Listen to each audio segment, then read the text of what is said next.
very good evening and welcome to this edition of the Fourth Estate. Charles Mwangu Shampagi. And tonight we will be discussing the state of our politics. We have a crisis in the major opposition political party, the Forum for Democratic Change. It announced changes last week on Friday, in its leadership in Parliament, and that is causing a lot of debate across the country.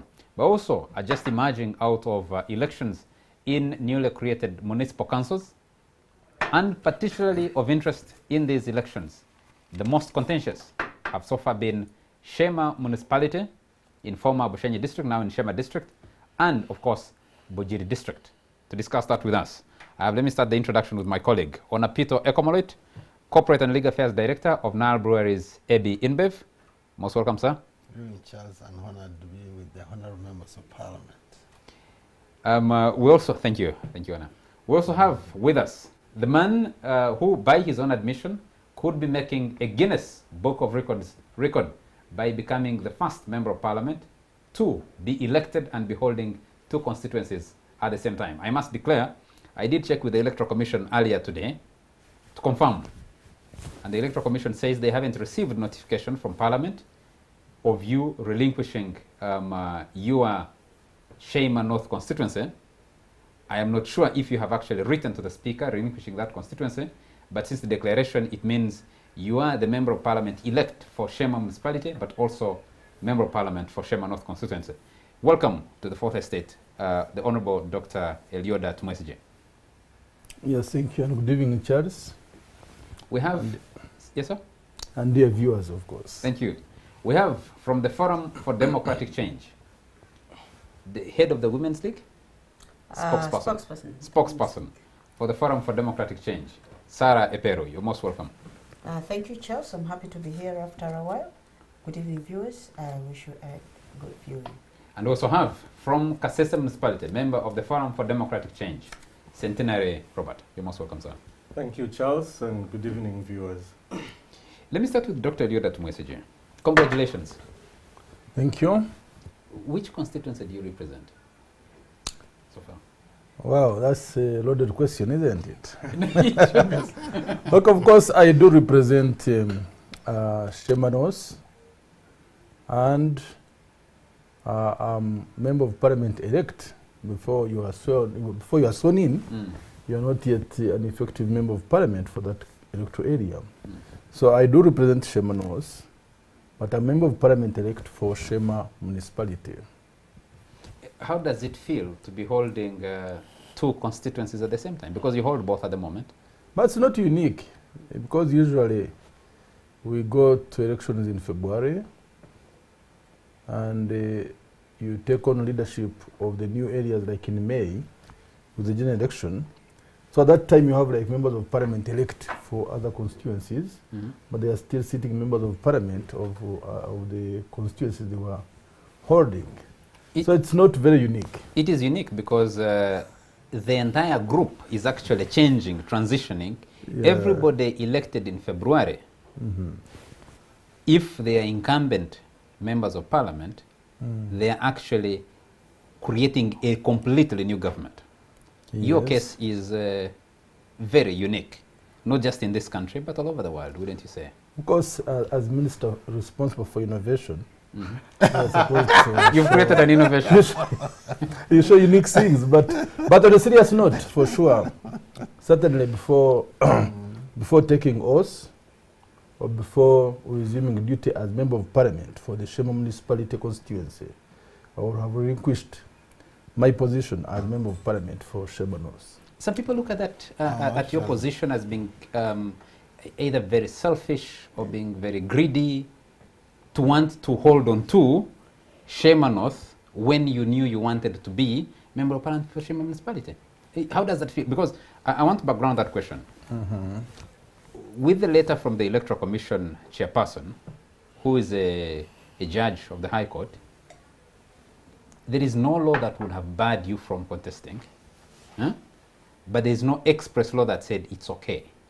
So legally, you took advantage of a legal lacuna. Morally, how does it feel that you were walking around that constituency campaigning, and there are people saying, Doctor, please, we know you, you have served us. Why don't you let someone else vie for this other new opportunity that has been created? Of course, there is a context to that.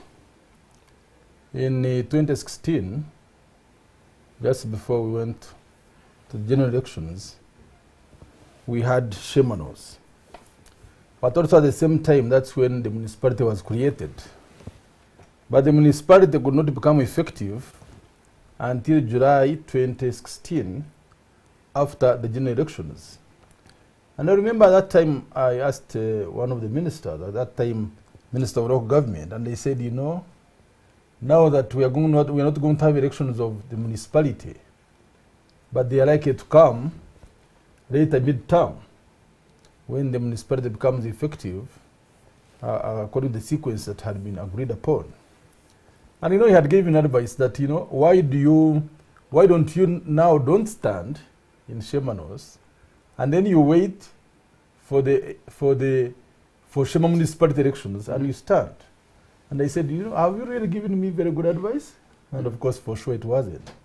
So I went ahead and stood as member of parliament for Shemanos, but knowing very well that should there be elections of the municipality, I'm likely to stand in the municipality. Why? In carving out Shema municipality, it's important to note that 82% of the new municipality came out of Shema North. No. But more specifically, that the area where I originate, where I'm a resident, where I'm also a registered voter, in carving out the municipality, that area is in the municipality. Leaving the other area, which is now known as Shemanos, an area that I'm not originating from, I'm not a resident of, and I'm not a registered voter of. Furthermore, when we had elections in 2016, we had about 66,000 registered voters. Now, and these people voted me. Actually, I think I won almost every polling station. So I got their mandate, and these people knew that I'm going to be their member of parliament until 2021. However, it's worth noting that out of those who voted at that time, the majority, about 35,000, actually went into the municipality. And the smaller number, 31,000, remained in Shemanos. So you can say that out of the people who voted for me in 2016, the majority went to the municipality. And ideally, wait a minute, and ideally, they also, they wished me to be their member of parliament until 2021. Now, so you find that because the most of the people came to the municipality, ideally I would have had a right of choice. You do? Yeah, I would have had a right of choice. Granted. Yeah, that, you know, since especially... Granted, and my question is, I was asking about the morality of this, because legally you took advantage of a gap in the law, which the lawyers call a lacuna. How does it sit with you morally that you couldn't gather the courage to say, this municipality was created, I knew it was coming, my voters are prepared, that you could simply resign? Up to this day, you haven't resigned, relinquishing Shema North constituency. Morally, how does that sit with you? I think it's a question of, it's not so much of only a question of morals. It's a question of why would I resign if there is no requirement for me to resign, well knowing the consequences of resigning. Right what now, are the consequences of resigning? Certainly the consequences would be very, very, very clear. Right now, even in the recent elections, you could see the kind of people that came from all over the country to come and try to stop the order from being successful. So in the case where people know that you have resigned, and therefore by coming and stopping you from being the member of parliament of the municipality, you would actually be out of politics. You would see quite even many more people coming. You know, so it's not. And then why do you subject yourself to that? especially that there is no law because there was a constitutional amendment That's why in I'm saying 2005, I'm which clear, clearly says I am you clear don't have to resign. I am clear about Yeah. the law. I So- am talking about the morality of But it. he's not in the church, he's in politics. Not only that, but even morals. so would I you- think morally. By the way, this is not going into election is not a picnic. Don't say that I really that it was a picnic for me to go into elections, be abused, bring out all these questions of morals, have to undergo 2 elections, the primary and of course these recent elections, spend quite a lot of resources, family resources. Yeah, it's not about So that. was it So too- it's about the cause. Was it too hard for you, Honorable Minister, to wait for 2 years? The next election is in February 2021. Now that one- Is it too hard for you to wait out in Actually- Shema actually- North actually and to- then contest for Shema Actually, to me, municipality? that is the one which would have brought a moral question. Which moral question? Like now you're in Shema North, then you have Shema municipality. Somebody is elected as a member of parliament of Shema municipality. And within 2 years, you are just coming to say, I'm also coming to stand against you. To me, as a person who believes in God, despite being also a scientist, is that to me that looked more immoral. That I'll be so unfair this person. He's just been elected a member of parliament, and I'm coming to say no. I have to come and stand against you. So it's rather that I come and stand now, as I've done, and as I said, ideally even I shouldn't have stood. The electoral commission should have declared Shema North vacant and allowed me to choose to represent my people of Shema municipality, just like they do for women MPs. You remember very well here, Honorable Nabanja was MP for Kagadi, for Chubale, but on creation of Kagadi, she was asked to choose. And Where chose she wanted Kagadi. to. Yeah.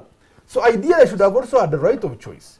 But of course, because of the legal, again, we didn't provide for that legally earlier. We provided for the women representatives according to Parliamentary Elections Act, Clause 8, Sub-Clause 5. So we only provided for women members of Parliament. And I think it's high time we look at that law and also provided for directly elected members of Parliament. Yeah, because ideally, why should I go into elections twice? I hear on that. Yeah. About how much did you spend on this election? Can you ever even know how much you spend? But about how much? No. An estimate. Just that is my private too. Millions.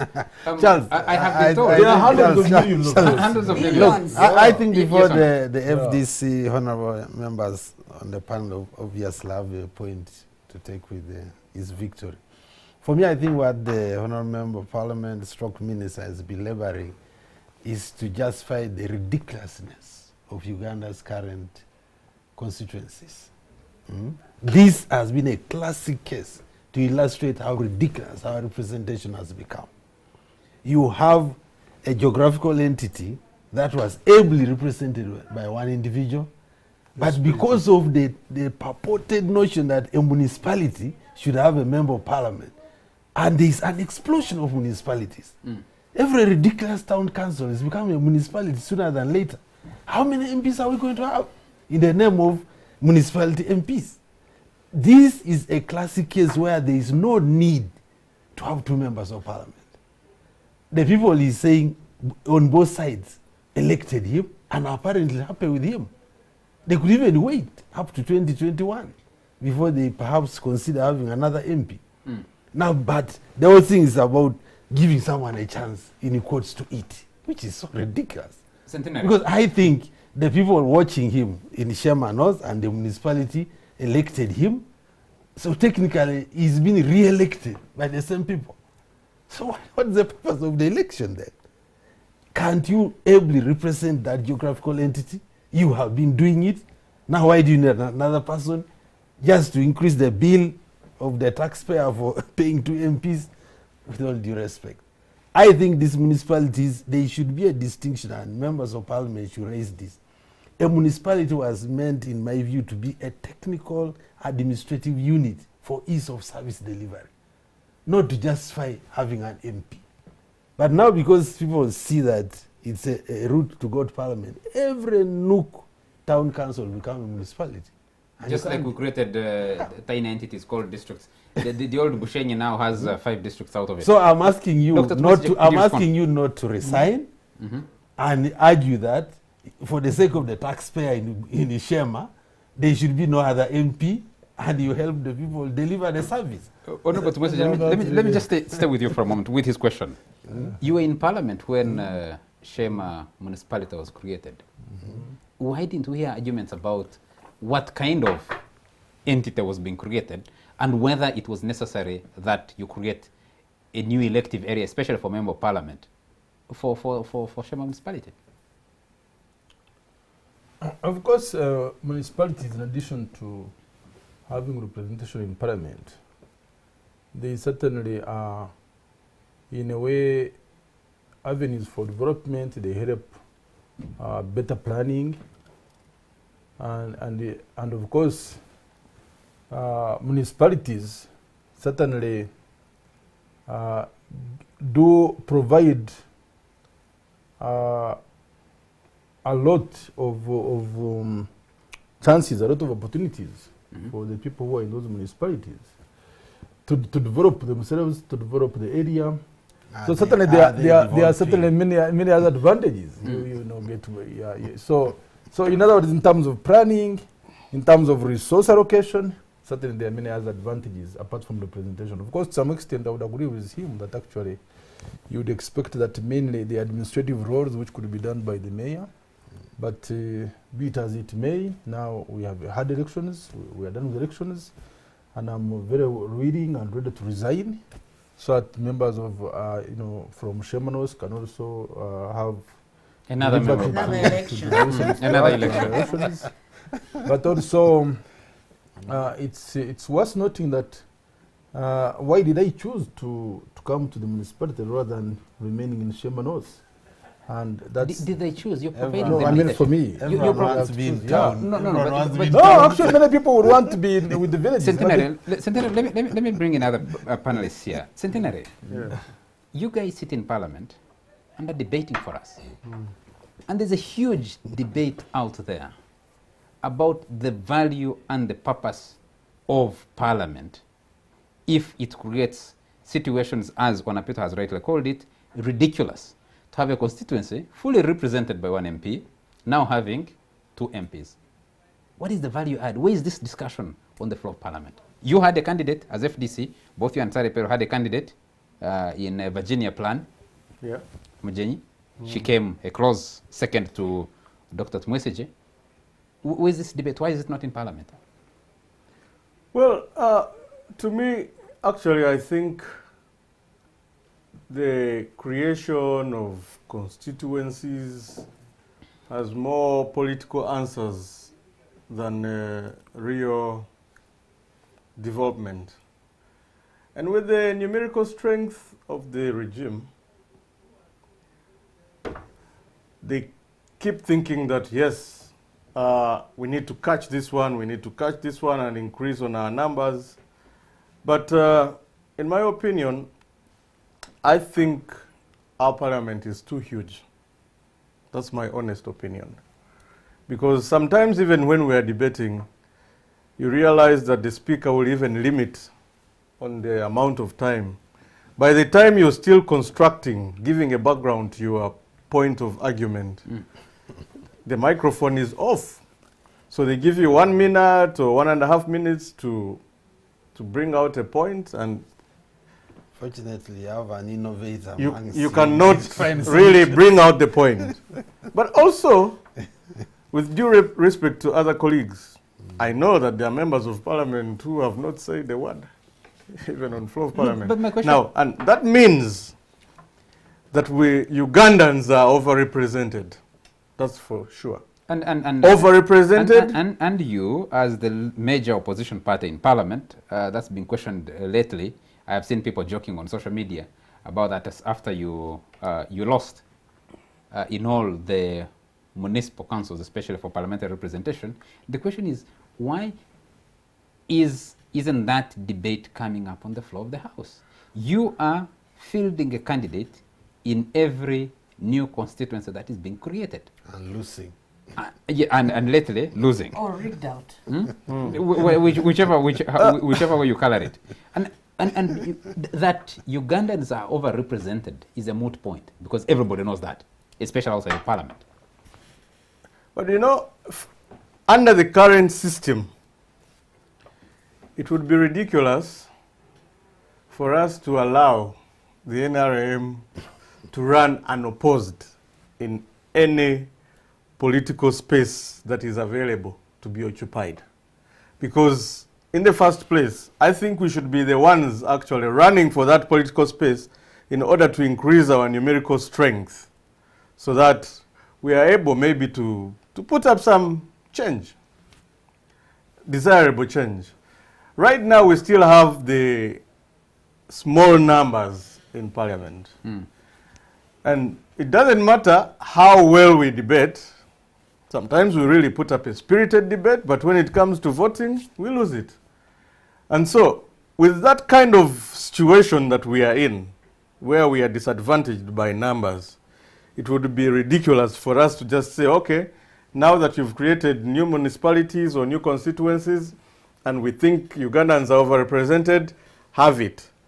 It will not make any difference because automatically these people will come to parliament and their numbers will continue soaring. Sarah, you sit at the party headquarters and picking up from the argument that Centenary is trying to make to our viewers here, Ugandans will be asking, are these guys actually thinking through this in a manner that is intended to increase the numbers of the Forum for Democratic Change or the opposition broadly in that house? The case of the municipality elections is a classic one. You had a constituency lose. You had a constituency lose in Shema because of the contradictions that Dr. Tumwesije found himself in, having to run into constituencies. And that is the theme of your campaign. You had a constituency to lose in Bujiri municipality, which turned in Asmani Basalirwa, and your candidate coming in. And someone is wondering, is there serious thinking, serious planning, serious strategy at Naja Nankumbi? Thank you, Charles. But before I answer that question, I want you to look at the kind of environment you're operating in. It's not a very ideal environment. It's not an environment where you have forever, Sarah. You have seen in the recent. You personally have said that forever. So the and doesn't change. And as long as it doesn't change, I'll keep on saying it. You just fit in that environment because you're offering candidates in these constituencies. Now, you want us to fit in that environment by also rigging? No. You want us to fit in that environment by manipulating? That's what I'm telling you. If we were operating in an environment where you are sure you can find you can hold a free and fair election, then your argument will come in. I want first to look at what the excitement of my brother Onapito, who has been so excited, saying we lost in the municipalities. You should be having, you as NRM should be having sleepless nights, especially after what happened in the recent municipality elections. There were 6 of them. One went to opposition and UPC, and then the other went to JEMA. That's an opposition party. Then the other 2, especially that one of Shema and Nebi, were just grabbed out of us. I'm bitter to be sitting next to Elioda after the kind of election we had in Shema. I've never seen the kind of rigging that happened. My question. You're not answering my question. I'm coming. No, you're not answering my question. I'm coming. You said, why do we waste time? And I'm telling you the kind of environment, I did not say why the kinds of elections we go through. No. Because if my question is, what kind of strategy, what kind of sleepless nights are you having in Naja Nankumbi to make sure that when these constituencies become available, you're actually going into them to win them, in spite of or regardless of the environment? And then you don't know. The moment you know that the terrain is not even, and then you are still saying, what can you do to make the terrain even? When the people who are making it uneven are still in power, then I wouldn't know what kind of strategy we have to do. We only have to pray that we mobilize as much as we can, maybe probably, even in a rigged election, opposition can't prevail. So our duty is to continuously mobilize while we pray that maybe... Doesn't that argument collapse when you look at what happened to you in Bujiri? In Bujiri? Yes. Of course. JEMA prevailed. Against, let me tell you. Odds. No, just a moment. Just a moment. I was in Bujiri. In Bujiri, JEMA prevailed. Oh, yes. In Shema municipality, Virginia They plan, rigged. Virginia plan There was message. no rigging. Just a There was moment. rigging. Have you ever had an election where the election goes on up to midnight? There was no election. Let me tell you, Election in Elioda, Shema never I've went been, up to midnight. excuse me, I I have have- a mountain out of an ant. I have been studying all your results. You can If study I- until if- cows return home. Can You you- never can you- prove there's can any you give me rigging. time No, because to- I can't start. Can you Sarah. give me time to No, I prove can't that? sit here and say elections were grabbed. I mean that we Well, were grabbed out of victory in Shema. Of course. No, Nowhere you wanted to in grab out Uganda. victory from me. This is what Yeah. happened. In fact, if I were Actually, you, we struggled so much to prevent if risk I of rigging. were you, Oh my I would have God. sacked many of my people. Yeah. They did a very clumsy Yeah, work for you. people Let want me give you an to example of decide one as polling government. station like That's this. people- In one polling station in Shema, Plan got 2 votes. And then he got 341. That's better stuffing that one. I don't see You there's know, any polling station where there you is- go to. there But is. then the issue is Then that one cannot the happen issue anywhere is in the world. Plan- That one just shows that your Plan people did a lost- clumsy work for you. I won Plan in all divisions. I won Plan in 51 polling stations out of 20. For she won 25. I won Plan in 17 wards out of 26. Out of of 23. So why do you expect her to win? How would she have won? Eliota, you should remember that Plan And was the- winning up to midnight. And those No, not other up votes, midnight. No, which you see came Brad, voting you at see night, Brad, eh? Brad. No, let me Those tell you. which came at night, and ones that overturned her victory. No, the results That- which were announced were from town in Kabgohe. Small wards. And then he started chanting, "We have won." Just only, yeah. But Small wards Dr. with Tumesije, with very Dr. few Tumesije, populations, the and quality they of the started saying we have elections, won, that we won during the day. the and then quality we of the won elections at being night. brought into discussion, and thank you, Sarah, for raising this. You did not win a clean election. It was I won a very clean election. No. Yes. There was a Very, lot of very clean. violence in that. in Which Shema. violence? Which There was a violence? lot of violence. Where? Yeah, I have been people receiving were images. Where? People were rounded beaten up. up. Beaten. When? Actually, in the polling day, I don't think anybody was beaten at all. When were they And beaten? and And the money. the You few should have beating, seen the the money money. was FDC. Just a moment, just a moment, just a moment. It was Ah, FDC you receiving said, money. um, Actually, was Sarah- It was a free and Sarah, fair if you could election. hold it. Come on, we are television struggling and be with the proud guys of. of FDC. Sarah, if you could hold it a moment. Because- You said there was no beating on election day, but the few beatings? No, what I'm saying, it's not beatings actually. It's just a few fights initiated by FDC trying to No. interfere with our rallies. Yeah. But Dr. Elioda, I am a member of parliament of a municipality, like the one you contested for. And I do not think I spent even 100 million in my election. And right now, just a few minutes ago, you did say that you spent some few hundreds of millions. Yeah, both in the How did you primaries- spend that money? Because I Both- mean, yes, you're both in- telling us that both in FDC the was primaries- distributing both money, in the primaries, but and you the spent elections. hundreds of millions. Both in the primaries and general elections. By the way, how many polling stations do you have? What's the population of your I have municipality? 81 polling And the stations. population, So 81. and it The depends, population it depends. of my municipality is Depends on coming the to. poverty We levels. have- No. No. Let me tell you, we have 239 villages. Yes. I had to ensure I have a rally near in every village. You have 29 villages. 229 villages. So you take your vehicle, take your system to go, plus to each of those polling stations to have rallies. Talk about even the And money which was calculate. distributed on the election. By day. the FDC. And the election, By the- FDC. that vote was very expensive. Sarah, it was like an election in Bukini Sarah, where they Sarah, buy let me it just- at let me- 500. let me just come Because back. FDC was trying to buy vote at 50,000. 100,000 vote. 200,000 for Elioda to How come back do to you, parliament. as And you come here and politicians, declare me and us- Donna are looking at you and smiling. FDC. How do you, as politicians, honestly, And we're just trying to sit stop them. before our audience and tell us an election, a vote costs 50,000? Oh, yes. I had that in Shema. FDC was buying. Was trying. No, So we don't FDC have is that a rich kind of party. money. Your supporters came in. I think No that is way. a ridiculous. So, this one, Okay, let me just ask a quick question before we take a break. Honorable We tried to fight Yoda, with the- actually, Honorable I- Yoda, this is a I question realize for you. FDC has actually been rigging elections. Really. Honorable no, Tumesije, this is a question for you. This is a question from you from Michael. Michael is watching us and is asking, will you take money for a new car now that you're a new member of parliament? Of course, that's ridiculous. I won't. You won't? Yeah. Can we trust your word? Yeah, I mean, it doesn't hold water because you're still almost the same person. You're not going to go and now say, let me have a vehicle because I have a new constituency. No. Okay. Honorable Yoda Tumwesije has for over a decade been my role model and undoubtedly one of the best delivering MPs in the And country. that's why I was voted. But his recent decision has eroded his legacy. No, it Absence hasn't. of the law, He has a lot absence of of the law does No. not necessarily erode common and written principles of the society. E.g., you don't need a law forbidding you to marry your mother. Nothing whatsoever justifies his huge ambition, only compared to Napoleon Bonaparte's expansionist policy. Not a greedy person. In his mediation time, the seasoned leader in him must be regretting this political suicide decision. What do you say to this person? Well, I didn't take history, so I don't know about Napoleon. But what what I know is that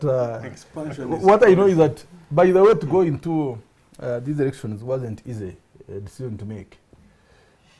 For me to go to politics, I went there because of a cause. And I didn't go there to look for money in politics. You know, yeah.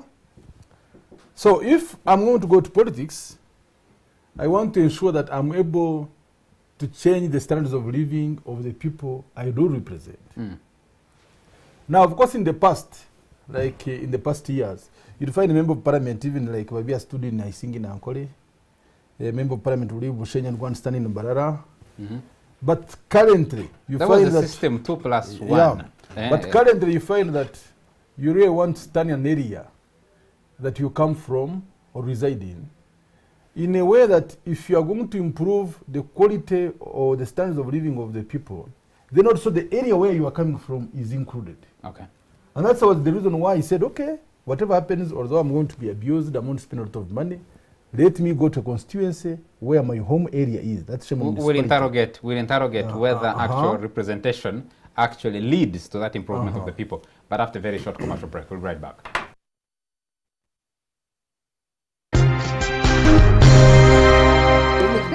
You're still watching The Fourth Estate featuring Dr. Elioda Tumwesije. We've been calling him on this show Honorable because he is the Member of Parliament for Shema North constituency in Shema district and also Member of Parliament elect for Shema municipality. So he holds the unique title of holding two constituencies at the same time. I think that's by his own admission. A lot of grit. By his own admission, a Guinness Book of Records worth fit for you to hold. We're talking about violence in the elections. There is a gentleman called Charles Tashorora. Do you know him, sir? First complete the question now. Charles Tashorora, do you know him? There's another one called Damba Weasley. He's a journalist from Vision Group who apparently was assaulted. There is another one called Robert Vijuka. And then someone is asking about what happened, what time polling ended at Chivutamo polling station and Calvary in Kashozi. It was also about our FTC officials who were arrested. The Mujukes, Jack Sabiti, and the rest were arrested on polling Mujiche day. wasn't arrested. I'm told he ran and eluded the police. Nobody was, I have been told. So you want me to answer this question? Yes, I want you to respond to them. No, I See, think that was evidence of violence. no, but this was not even in elections anyway. I think the issue of Damba Wesley and the people mentioned, this is an issue that is before police investigations. My understanding that this journalist went into private property without any invitation, and I think there was a scuffle during his intrusion. But apparently he came in because he anticipated that there was going to be a demonstration and people are going to come and cause either burn the offices. So I think he had wanted to come and capture. And that private property happens to belong to you, sir?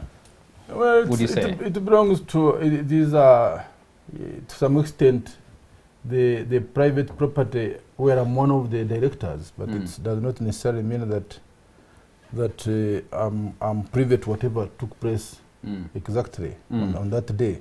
But the information that is coming, that this and it's unfortunate that this situation has happened. As a That, journalist, I'd be very scared yeah, that 2 if weeks, if I walked onto a property yeah, with the because only I intention mean- of picking up some No, news because and capture it, that you- I will be you- beaten up. You wouldn't. No, I mean, even the question of beating up is also questionable. You know? Yeah, so, but I wouldn't want to go into that because that's a police case. They will investigate. I was not there. They will investigate. But the information is that, which is very unfortunate, that you, as a journalist, you can come. Possibly you know a crime which is about to be committed. Instead of reporting the police and informing them about, you are just there ready to capture the moments of the crime. And there are people Yeah, ready so- to. No, I mean, grab you when and, people come, they wouldn't know whether you're a journalist or not. Mhm. They wouldn't know whether you're a journalist or not. They see somebody intruding But, in but the Mr. space. You're a leader, and this is a property where you say you're a director, so you have some ownership. So you can't say that you simply don't know what happened. No, I wouldn't that know you because I just wasn't push it there. to the Because police. I also, I'm waiting for the investigation to be complete. Because it's ridiculous. What do you know so Yeah. far? What I know is what I've just told you. Yeah, the information is available. Okay. That his Yeah. agents assaulted Anthony journalists. is watching us And of from- course, this Chibutamo or Karuvali, Yes. I really wouldn't know the time that the voting ended. But but what is very clear within the law is that as long as the voting time reaches, the people who are still in the line are allowed to vote. Up So- to midnight, up to 3 Well, o'clock. I'm 3 not so a.m. sure that they went up to midnight, but Just also have to that's be again honest up to the sometimes. interpretation of the what. If That's I may Charles, ask, what is Charles- the population Charles- of those polling Charles- stations? I The just voters, wanted to number make of a- voters. Can we let Ona just come in briefly listening here? to the honourable members of parliament, it's of course sad, in addition to the constituencies the way they have been created, that the victories or defeats are not apparently representative of the people's will. They're representatives of fights. These are acts of war. Every constituency you follow, they are running battles throughout the election day. When people are supposed to peacefully go and make their choice, instead it's about fighting. So whoever wins is whoever fights best. So it's even more worrying that we have a parliament which is overrepresented, but also we have a parliament of warriors basically now. People, That happened even in the LOC one election, by the way. warlords. Yeah. So you have warlords in the parliament. And there are quite a few questions here for the panelists from the Forum for Democratic Change. Apollo wants to know from you, for how long will you cry foul after losing an election? You are rigged out at presidential level, parliamentary level, LC5 level, and recently at LC1 level.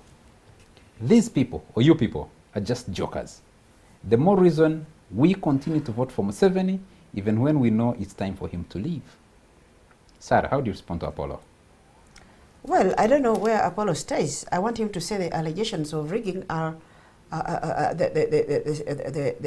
that we are just alleging that there's rigging. But if he lives in Uganda and sees scenarios like this, even where places where we have won, I wouldn't say that now that because opposition has won, the election was free and fair. That one is an abomination as far as NRM is concerned to conduct a free and fair election. All over, even in their primaries. So to be a very nice NRM, you should be able to conduct this kind of mischiefs in election time. So for him to keep on saying up to when, for as long as the terrain is as it is, as long as they are rigging, we shall still come back and tell the people that see what has happened. Because most times when we tell them that we have been rigged, we show proof. We go to court, we go all over. Except maybe the other election, the recent 2016 election, where Dr. Kizza Besigye was blocked and was not allowed to go and Sarah, don't you court and think petition. But we usually provide evidence, and whoever is trying to pin us on that knows we are telling the truth. Sarah, you, just walking out of elections for new municipal councils, where FDC picked up nothing, don't you think you sound, I'm sorry to use the word, ridiculous to voters, and they are justified in not giving you the vote because you cry the same cry all the time? And the victory of a UPC person in Apache and a JEMA person in Bujiri bears out your critics like But, Apollo, who say you're crying too much instead of looking back into your house and saying, wait a minute, we have a problem. We entered into this race knowing what challenge we face. The FDC was created knowing what terrain what territory, what race it was going to run. How can we address it? And someone will ask and say, maybe the changes in parliament this last week were aimed at addressing exactly that. I don't want whoever is asking Apollo to imagine that because Basali won in Bujiri, the election was free and fair. No, it wasn't. It doesn't matter. What is important is that Basali won. Even in Apache, it was neither free nor fair. Should that matter? So, ours was, for example, in Nebi, you saw how they grabbed our win. And then our candidate lost by about 100 votes. And there's something as in Shema. Those are clear, you know, evidences that the election was just grabbed out of us. So that's why I'm saying, for example, in Ankole, I hear his boss swore and said they should know, after Mujike's win in Ankole, they should do everything they possibly can to ensure that they deny FDC a win in Ankole. That is why they had to do the very mysterious things like happened. My question, okay, let me move this to there are many places you have won before. For how long are you going to locate your problem outside of Najanankumbi? For how long? Because people have heard about the challenges, the odds you face. But amidst those odds, FDC was able, or voters in Kasese municipality were able to send it to parliament. So for how long are you going to locate your problems outside of your house? Our victory in Kasese was largely as a result of vigilance yes. of us, the candidates by that time, and our voters.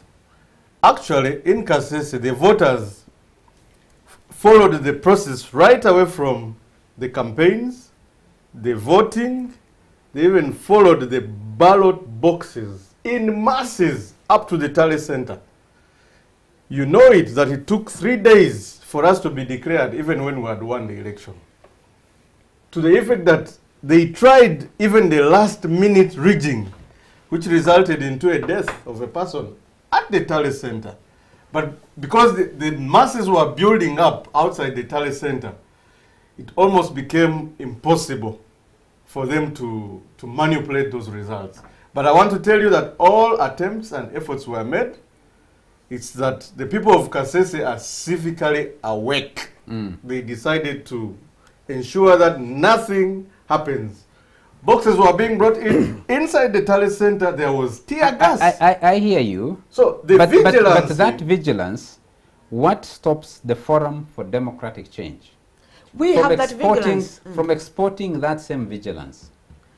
Literally, all of you were deployed in Shema. From the former leader of opposition, Winnie Kiza, who also won against those odds in Kasese. I saw you brought back some elders that had gone into kind of semi-retirement, the Amanya Mushegas and the others. You deployed everybody. Former president, former party president, current party president, yourself in Bujiri. Yeah. You did that elsewhere. Why doesn't that same vigilance be shown? And my question was not what you face, is for how long are you going to locate your problem outside of your own house? You know, the political support in different political areas evolves at different stages. I was in Bujiri, and I was meant to understand that even 1,000 shillings changes an election. A decision of a person they give you 500 shillings to vote. But in Kasese, somebody can give you 100,000, and you ask, what is this money for? And you even vote otherwise. So our levels of civic awareness are different. So until the voters also start participating in exercising that vigilance in those other areas, even if you deployed me in a particular electoral area, So Charles, I may not change so much. You just permit me. Yeah. So both Centenary and Sarah will not admit that FDC needs to look into itself to change its own electoral vote. That is where that's not where the solution should be.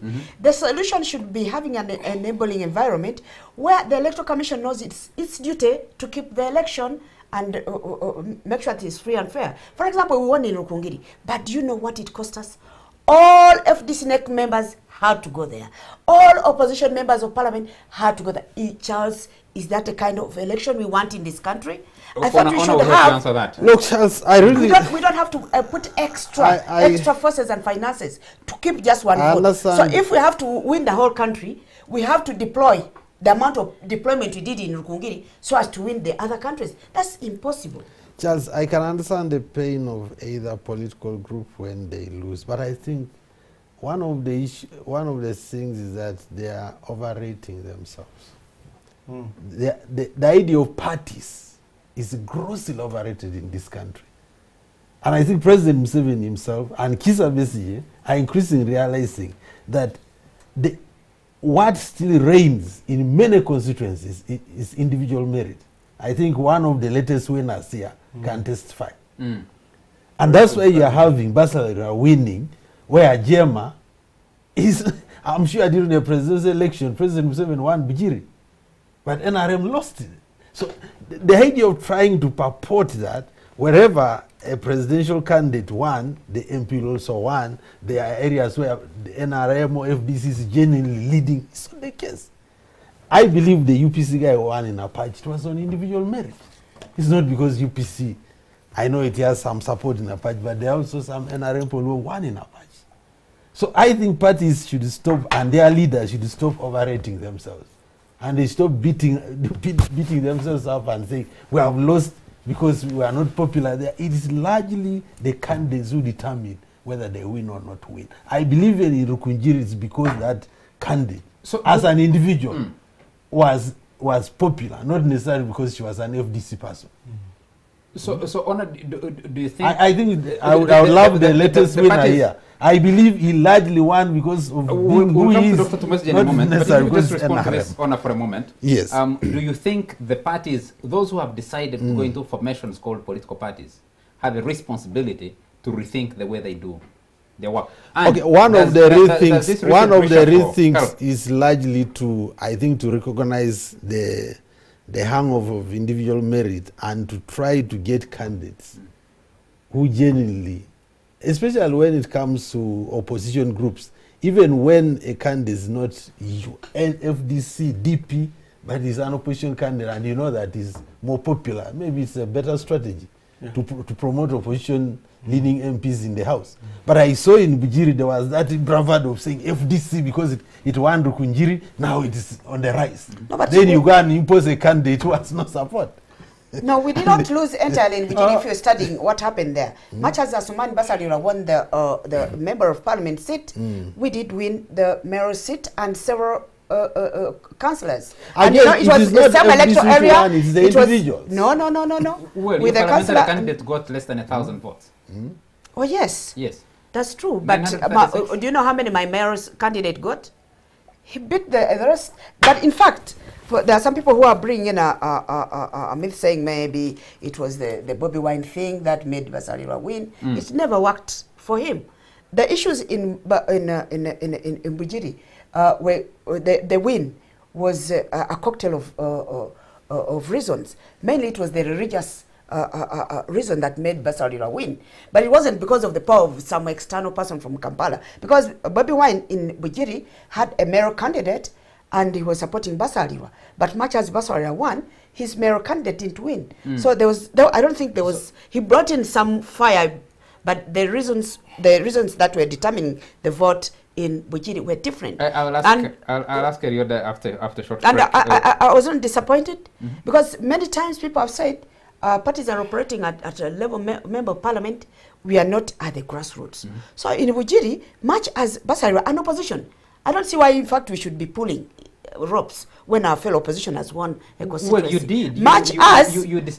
You decided to field a candidate. Oh, yes, it's our right. Instead of rallying behind another candidate. No. It is our right as a party. You know, it is, each party is trying to increase its visibility in parliament. Okay. So we would have put down for Basalirwa if we had agreed. Okay, Sarah, just but Basalirwa refused to sit down with us and agree on seeing who would pull out for the other. So that one should not stop us from contesting for other positions. And you made yourselves a joke of everybody we because never you were saying you won only Facebook and WhatsApp constituency. We never, I do not agree with everybody. Okay, let me just take a couple of messages. We have our councillors, we have our mayor, the same people who voted for Thank you. Hold it right there. Let me take a couple of messages and then we'll take a break.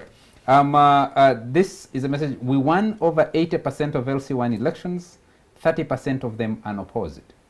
We have won 99% women council elections at all levels. 70% of them unopposed. Did the unopposed also rig? Please, let the FDC accept defeat honorably. They have no ground for a valid argument. But I don't blame them perennial losers. They've got to keep the fire burning in a bid to win in 2056, perhaps.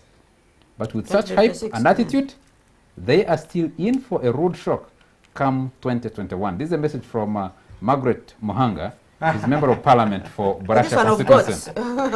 A viewer here, a viewer here says he was, yes, I think he's following up with Dr. Yoda. This person must be from Shema. He says he was assaulted, yes, Damba Wesley was assaulted by Amanya Jordan, a sub-county chief, first for covering him, bribing voters with a government car of Minister of Agriculture.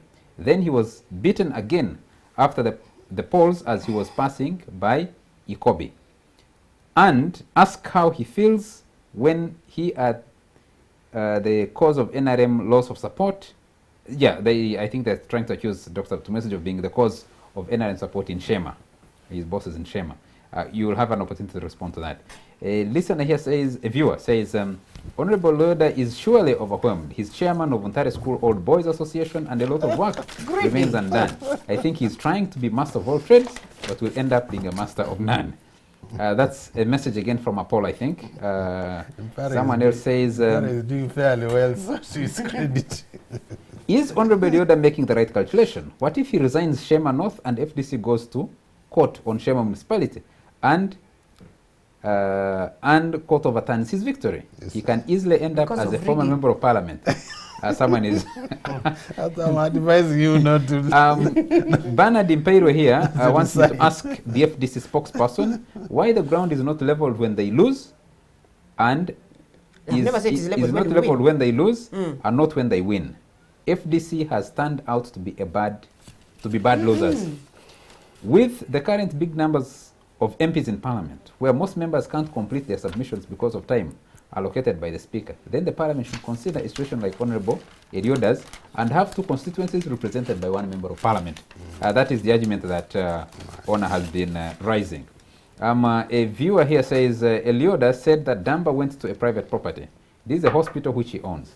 Yes, it might be a private hospital, but serving the public. I pray Dr. Elioda should be humble enough to apologize to the public for the way journalists were handled at his facility. It is a shame that he still goes on to defend the hooliganism in his backyard. Joe Osia in Intinda says, Uganda's state of economic underdevelopment, civic immaturity, and small population does not justify having area members of parliament to focus on the much needed pace of development. Our parliament should be populated by sector technocrats who are seconded by their national associations. The politics of this country would then be shaped by bankable ideas and individuals with professional reputations to protect. The elections would cost very little and buying votes would not be a factor. It would be very simple to recall non-performing members of parliament. That's Joe Osia in Intinda. Henry Mutebe, he calls himself Andrew Mwenda's nightmare. Please, I would like to hear more from Onapito. He is always more practical than the politicians on the show. Give him more time. I will do that when we come out of the break. Let's take a quick commercial break, and when we come back, we'll be continuing with this discussion.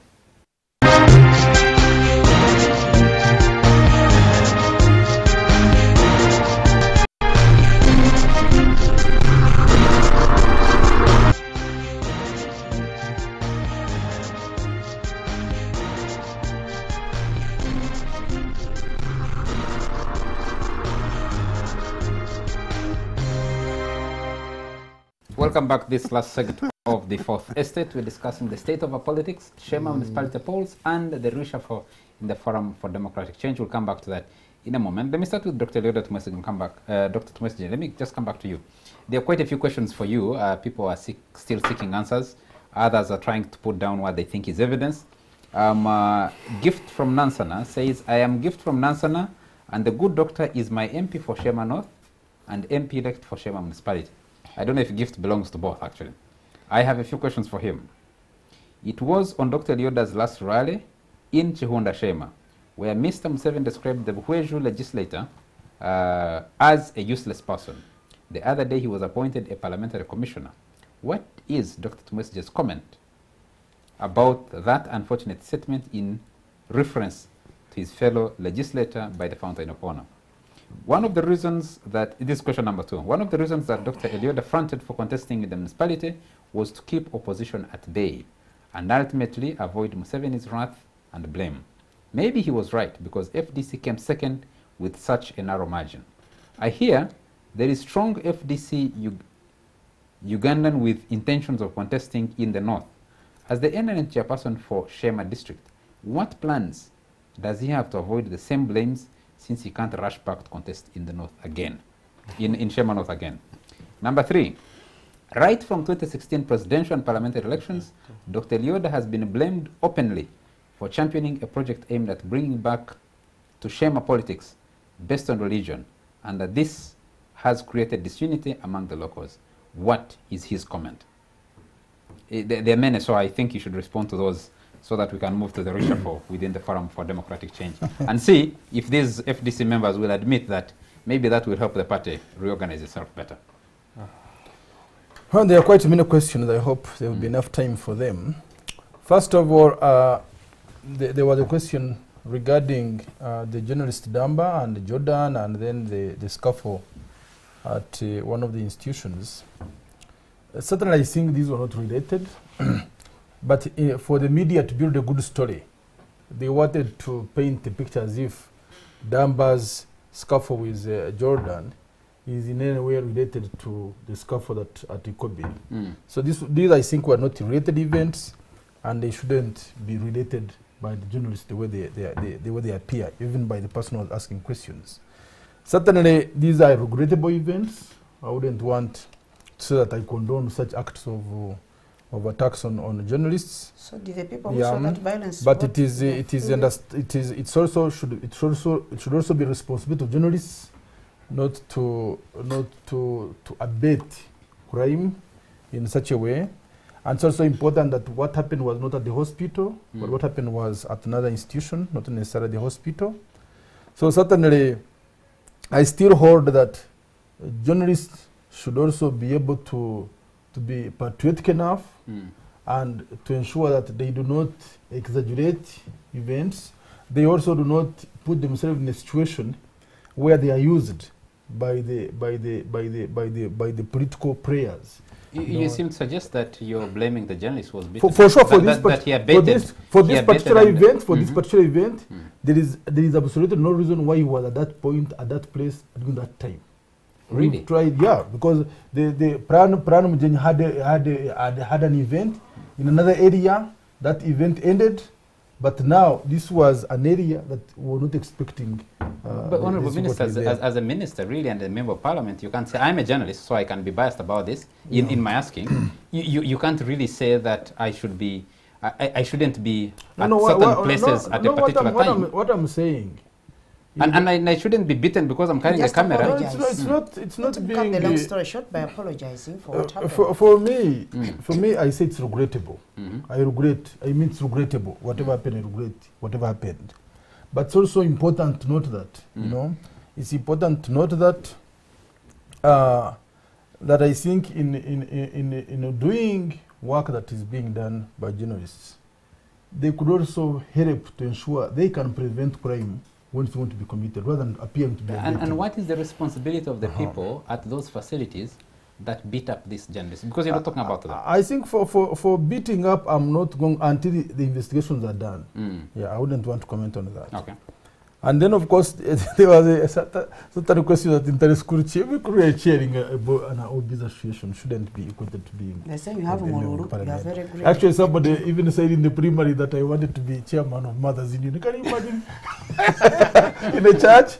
They're just exaggerating. I'm just wondering. Yeah, you find somebody is also head of a crowd and what have you. It's a serious thing, you know. The one you should be scared about whether it will be seen that you want to become president also. No, he was trying to emphasize the level of the school is doing very, very well, and all this we are doing very, very well. Actually, we have even a family day out in make it clear that you don't intend to run for president. Then of course, certainly I'm not interested in that. That's a good point. So certainly, then there were these questions from Gift. Certainly that the comments on Mujiche, I think the comments on Mujiche should be put in perspective, certainly, because he was also doing quite a lot. He was coming to Shema, abusing me every time he goes on radio, you know. So, but certainly, I think the context in which the statement was made is being exaggerated here.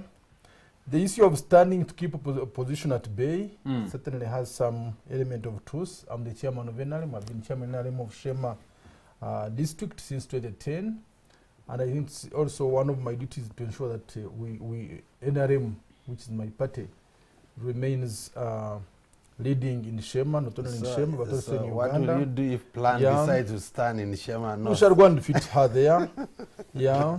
And certainly Shema North, after primaries, whoever emerges as a victor in NRM primaries, we shall go and support him or her and ensure that FDC does not win Shema North. In most of these areas, actually, FDC is not so strong. Like in LC1 elections in the municipality, they only had one sale out of 229 won.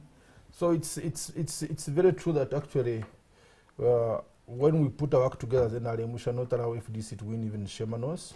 The issue of votes is not, rigging machinery will work for no, it's not rigging. By the way, this issue of rigging, can you imagine the FDC candidate of Shema municipality, this plan Mujeni, even went and voted when she's not a registered voter in Shema North, in Shema municipality. You have proof. Yeah, we have proof. She went and voted and even addressed the press conference that I voted when she's not on the register. So by the time a candidate herself really goes to vote when she's not a registered voter, then how about the people who are following her? You know, Dr. Tumwesi, But, Shema municipality is created a lot of fasts. Yeah, anyway, One, the I first, have been told that the total number of registered voters is slightly smaller than the total number of voters who cast their ballots in that election. That is also a lie. And I've heard about that. I've also heard that the total number of voters, you voted for the mayor and member of parliament on the same election, but the total number of votes cast for the mayoral election is much smaller than the total number of votes cast for the parliamentary election. And they're wondering whether someone would pick two ballots and where the other one would disappear. No, but you see, again, and I've seen this on social media, it's very unfortunate people don't do research, just basic research. The number of registered voters in Shema municipality is about 48,400. The people who voted, about 27,000. The people who voted in NRM primaries were 25,000. So there's no way that the number of voters or people who voted are more than those who are registered voters. Two, the mayor got 18,000 votes. The second runners-up got 8,000 votes. Total voters were about 27,000. So the same number of voters who voted for the mayor are the same number of voters who voted for MP. So these are basic facts. But when I see in social media, but because you see, even calling me, the FDC and all those people opposed, they try to pedalize, and it's against the law. It's because now that we have won, we can't take them, but it's really against the law to lie. Minister, now you say that Plan voted, yet she was not in the register. Yeah. Then it means other people could have voted when they were not in the register. This is unique. This is unique. But the issue, that's where is the allegation? No, that's very unique. That's very unique. Actually, we have it on video. It's an allegation. Yeah, and if she is proved, 5 years imprisonment. Okay, so let's turn a bit to the FDC. The FDC. You had Centenary. You're a member of parliament. You had the reshuffle in the leadership of the party. What informed this? Where will these changes take you as a party? Well, in my opinion, I don't think these changes have anything to do with our support on the ground. In any case, I think they have bred a lot of controversy. If you been following the social media, they have ridiculed the reshuffles, and with due respect to our party president and the leaders that have been appointed in the recent reshuffle, personally I have one major concern. When Honorable Winnie Kiza was appointed the leader of the opposition, the Secretary General, Honorable Nathan Nandala Mafabi, wrote to the Speaker of Parliament informing her that the FDC has appointed the leader of minority and the other members of the minority in the leadership in parliament, which actually, even at the time Major General Mugisha Muntu, the then party president, was trying to appoint a leadership in parliament, he was being castigated for having stamped the victory of President Museveni, who had reached our victory. And therefore it was not necessary that we have leadership in parliament. But amidst that controversy, the speaker wrote back. I remember when we were opening our first session of the 10th parliament, he said, our rules do not provide for a minority leader in parliament, but they provide for a leader of the opposition. So in this case, the party president himself had to write appointing the leadership, which was headed by the leader of the opposition. And until today, the leader of the opposition is Winfred Kiza. Now, the other day, the minority leader was appointed with the minority leadership. I'm still puzzled as to where the minority leader is going to operate from now that it is not provided for in the Administration of Parliament Act or in the laws of, in the rules governing. Honorable Centenary, isn't that simply semantics? Leader of opposition and minority leader, isn't that one and the same really? Well, if you say that the minority leader in Parliament, it must be provided for in the laws, because we have a Commonwealth parliamentary system of parliament, system that is a standard. Okay. And we have specific titles, because now, and we have to be consistent With those the, titles? yes. Sarah, what was the And there is also the parliamentary, you know, there are sometimes you can be debating and say that language is unparliamentary. Okay. So to me, the minority leader is unparliamentary in the current state of rules that we have in parliament. Sarah, you sit at Naja Nankumbi. The new list, both lists actually, came from Naja Nankumbi. What's the thinking? So you have two teams in parliament, minority leader with her team, leader of opposition with her team, operating side by side. What's the thinking? Maybe my personal thinking is that one had been You're the spokesperson of the party, so- a precedent had been set when they are appointing Winnie Kiza, where the speaker rejected the wording of minority, lead of minority. So I see no reason why it should be undone. So I haven't even thought of this very seriously, because still the speaker is going to tell them we don't have leader of minority, but we have leader of opposition, as is the case with Uganda. Okay, where other countries have So leaders of minority. The Honorable Betty, let's not get lost in the nomenclature here. What do we have? Who's the leader of the opposition in the parliament as it is today? Well, From these appointments.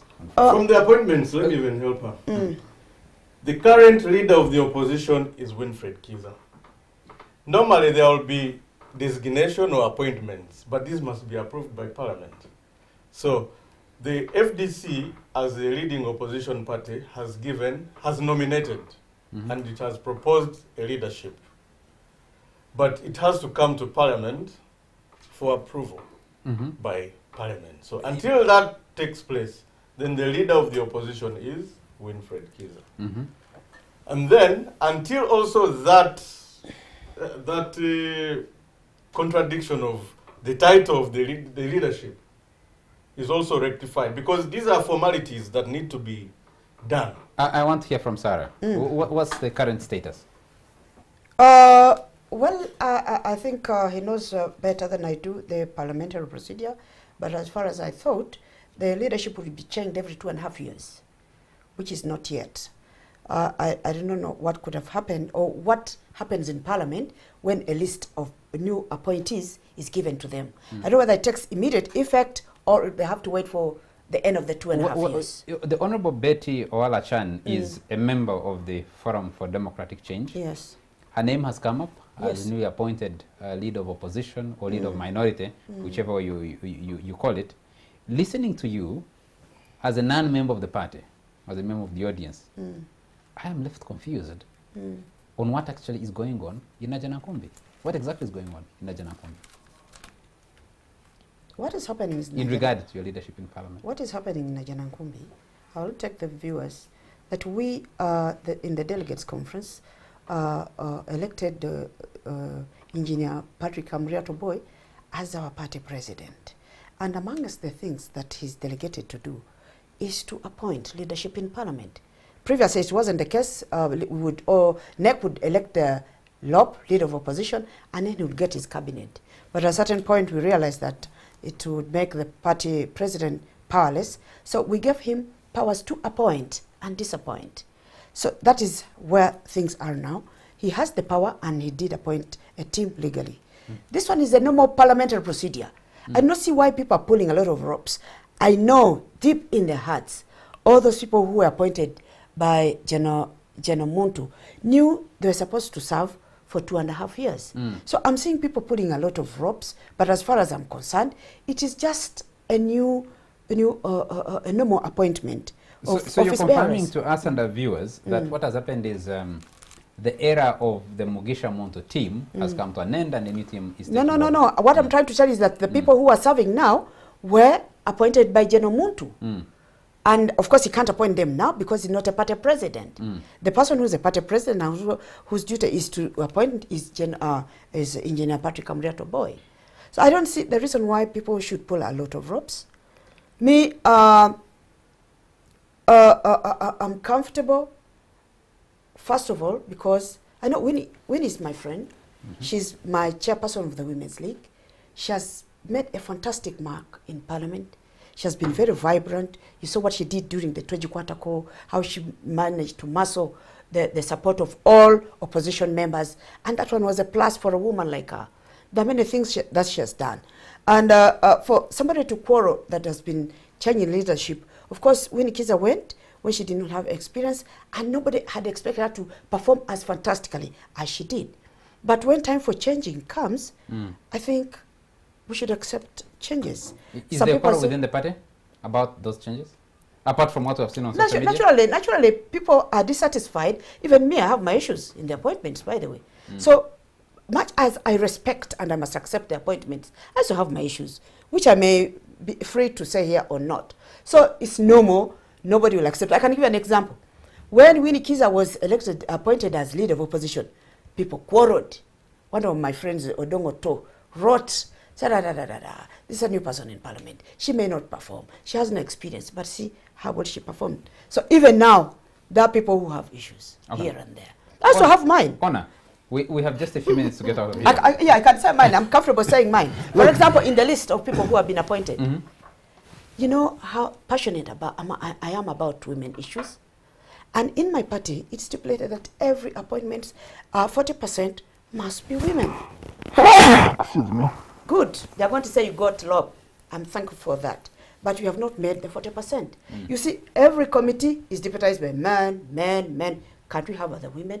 That one is a concern. Okay, so people may have other concerns as well. I have about 3 minutes to get out of here. Yeah, Charles, I mean, as the FDC spokeswoman has clearly said, there should be no issue. But you know the undercurrents here are the groceries. Unfortunately, the leader of opposition has become a lucrative position. The chairmanship of committees, a lucrative agenda. I mean, there's foreign travel, these are naked grocery issues, which unfortunately have split not only, I think, FDC, even within NRM, there's a big deal about the leadership of committees and whatever, because there's a lot of money which has been padded into this appointment. So until when you remove money and make this purely about parties and their principles, you are going to continue having these fights. Honorable Centenary Robert, before I go to Dr. Leodat Mwesigye. So this is not about leadership, it's about groceries, isn't it? The debate in social media, you talked about it. For me, I think the debate in social media was largely on the choice of replacements. And I want to be open. If some people were saying, how could you replace Honorable Katuntu with Mubarak Munyagwa? How could you replace Mejuche with Cecilia? I mean, I'm telling you verbatim what has been on social media. So it's not about why did you change. It's about, is this a suitable replacement for A to B? So, and that has sparked a lot of contradiction. And you know, we as the FDC, in as much as we enjoy the majority, we are the leading opposition party in Uganda, we could still become the minority, depending on how we handle the situations. You know, the opposition leadership in parliament is not for the FDC. It is for the entire opposition. And therefore, we need to build consensus on how we build the image of the opposition and putting together a team of trusted people where you appoint and people say, yes, this is a good pick. For instance, for me, this is my personal opinion. If, and without undermining anybody, if, for instance, Winnie is put aside and is replaced by Cecilia Ogwal, if I was the one appointing, then I would say, okay, Cecilia Ogwal, her seniority, her image, her clout, her, you know, should do it, make it better. Why doesn't? Why do you think Betty Betty becomes a weaker? Betty is my friend. Betty is a colleague, but I must confess, I only got to know her when I go to Parliament. Me as a person, as Centenary. You know, and also, you have worked with her. For you me think to become a chairman of a committee of Parliament, I don't have to be an activist. Okay. It is much more than that. Yeah, That is my but you see, personal opinion. I see your trend is largely to think that establishment politicians are the ones who should be leading. But across the world, actually, establishment politicians are losing out to what you call in various places radicals, fundamentalists, because they tend, I mean, that's the tide of politics. So I see the kind of pain is that these are established people, they are presentable, I mean, but many parties now want really the rough and tumble. okay? Just a little quarrel also about the reshuffle. I'm afraid our time is out, but I need to get Dr. Tumwesije, and then I'll see if I can spare 30 seconds for you. Dr. Tumwesije. Yeah, just there was a question on religion. There was divisive and all that. I just wanted to say that. That you're returning shame to those that Yeah, that is bad politics that of has shame. also been used by people who are against me, who are politicking. They try to paint that picture in order to dissuade the people from supporting me. But certainly, I'm the person who does not believe in sectarianism, and I've supported people irrespective of their religious affiliation, both in terms of getting support for jobs, in supporting all religious institutions, building the churches, building the mosques, and giving opportunities for people irrespective of their religion. But people who are against me politically, they go and use it, or, in a manner that tries to portray as if I'm against any specific religion. So certainly it's not true, and we all have to fight that extremism based on religion. And certainly, for me, I support everybody irrespective of his religion, and I've tried my level best to support all the people of all different religions. Okay. Also, but in conclusion, really, I want to thank the voters who voted me. Can I just read this so that you conclude? Nteja Simo has sent quite a number of messages. Just a moment. Nteja Simo is one of the most ardent viewers of this show, and he gives us feedback. He says, Dr. Yoda, can you be brutally honest and tell the world what inspired you to do what you did? Constituencies are not rated to say this is a good or bad constituency. What exactly were you up to? Great. Tamale Mirund has described your action as political. I won't read this word. Nteja, I won't read this word. It's a bit too much for our viewers, even at this late hour. Additionally, it has been alleged that you rigged elections where some votes were brought at midnight for you to win. What do you have to say about it? Dr. Yoda, this government where you are a minister has a policy of patriotism. Government is going to spend money to elect another MP in Shema North. Where is your patriotism for this country? And Sarah, this is a question for Sarah. And today's headline in Sunday Monitor is Amriat fires Muntu's team. Is that an accurate representation of the reshuffle within the FDC? Jose Nwabine says, Jose has many messages. I was holding the belief that Elioda was behaving like any other greedy politician, but when I inquired into this issue, I learned that his choice to contest for that seat was purely a strategic plot from top party leadership of NRM, including the party chairman, who were convinced that if NRM was to win that municipality, it could only be Elioda who had capacity to win it. Otherwise, it would have gone into the hands of FDC. Those FDC chaps, and then Nwabine adds and says, those FDC chaps behave like an impotent man who always blames his failure to bear children on the wife. They will have always blame everybody except themselves for their failure to win any political seat. Ask them how many LC1 seats did they win in the recently concluded LC1 elections. On the reshuffle, it's my profound belief that it must have been originated by Besigye and copied to Amuriat. There is nothing else apart from Besigye-Muntu rivalry. When you see Amuriat or Mafavi, you really see Besigye's proxies. So this is a carrot and stick reshuffle to reposition Besigye and his henchmen for 2021. Doctor, you can conclude, and then Sarah, then we'll get out of here. Yes, so many questions coming up again. But certainly, the question of saying I went and contested in Shea municipality because of greed, that's far from the truth. Because certainly, when you go to stand, as I said earlier, it's not a picnic. You are going to spend money. I was already a member of parliament. I could continue earning my salary. Going to stand in the municipality does not add any salary to me. I'm already a minister. I could have remained a minister. And therefore, of course, depending on the appointing authority. So certainly, it wouldn't be greed for somebody to leave a constituency, go, spend money, be abused, to be in another constituency. But it's about a cause. And I said earlier, it's a cause in the sense that when we elected to parliament, we want to change the standards of living of our people, who are now living actually like in the 1760 before the Industrial Revolution. You know, you'd want to change them. And you would be better off that when you are changing the standards of living of the people, at least the area where you are coming from is also part of the area that you are representing and wanting to have change. Thank you. But also because of the party and others. Our time is out. We need to get out of here. I'll just take one more message from Anthony. You don't have to respond to this. He says, ask questions for Dr. Elioda. As a medical doctor, and knowing what is in our hospitals, or as an area MP, knowing what is in our schools, do you think these elections are good use of taxpayer money on unending elections? Couldn't these newly created units of gerrymandering wait for 2 years such that we can at least limit midterm resource wastage? You don't have to respond to that now. I need Sarah to respond to her issues, and then because we need to get out of here, we've overshot by about 10 minutes already. Patrick Amriato Boy has kicked out the Muntu team. Many people are going to have their views. Like I said, I also have my complaints, because if you ask me, are you excited about the appointments, I'll say, Teso got a raw deal. Because in the recent election, my brother Amuriat got very stiff resistance from members of parliament from Teso. In fact, it was only Lady Luck was inside because the delegates were with him. But if I were him, I wouldn't have refused to give Teso a slot.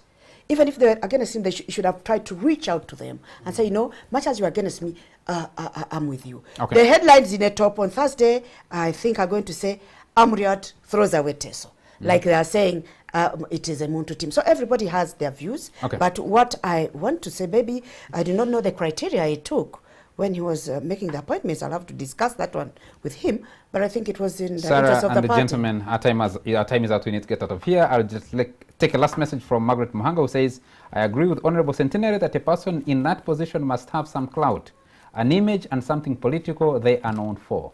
But picked very obscure people is killing the party. Me, as long as they're both women, I have no problem. But also, I increasingly see this trend to think that people who are from the political north are obscure.